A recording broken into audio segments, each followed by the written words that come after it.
ఎంతో గొప్పది. అందులో గణేశుడి అనుగ్రహం ఎందుకు గొప్పదంటే దేవతలు ఆశీస్సులతోని గణేశుని దీవించారు.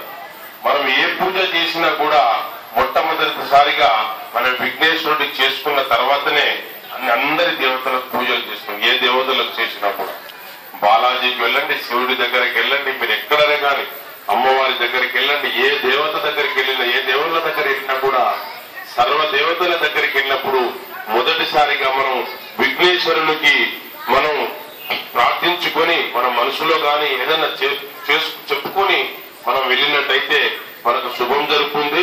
అలాగనే మన ఎడ్యుకేషన్ గాని ఆరోగ్యంగా గాని ఏదన్నా పంట పైరు అన్ని కూడా వర్షాలు కూరడం, మన ఇంటి క్షేమంగా ఉండాలని కొని మన సిస్టర్స్ కానీ మన బ్రదర్స్ కానీ మ్యారేజ్ కానీ ఏదన్నా కానీ సర్వరోగిని నివారణకు ఒక దేవుడికి విఘ్నేశ్వరుని వేడుకుంటే తప్పకుండా సర్వ రోగాలు దూరం అవుతాయని ఆ కాలం నుంచి పురాతన నుంచి మన తల్లిదండ్రులు కూడా మనకి ఎంతో బోధిస్తారు.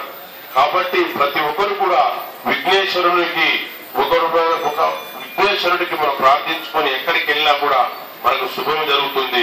కాబట్టి ఆరోగ్యంగా కానీ ఏదైనా కానివ్వండి, ఎడ్యుకేషన్ పరంగా పంట పైరు పిల్లలకు అన్ని కూడా రాజకీయంగా కూడా మేము కూడా ఈ స్టేజికి వచ్చినామంటే ఆ యొక్క దేవుడి ఆశీస్సులు తర్వాత తల్లిదండ్రుల యొక్క ఆశీస్సులతోనే ఇక్కడ మేము చేరుకోగలిగాం.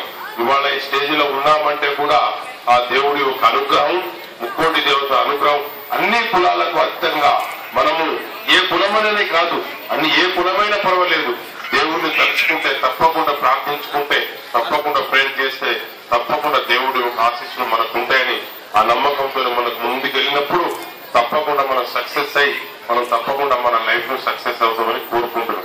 ఇక్కడ నన్ను పిలిపించినందుకు మీరందరికీ కూడా యువకులకు కూడా నాకు విఘ్నేశ్వరి ఆశీస్సులు ఉంటాయి. తప్పకుండా మేము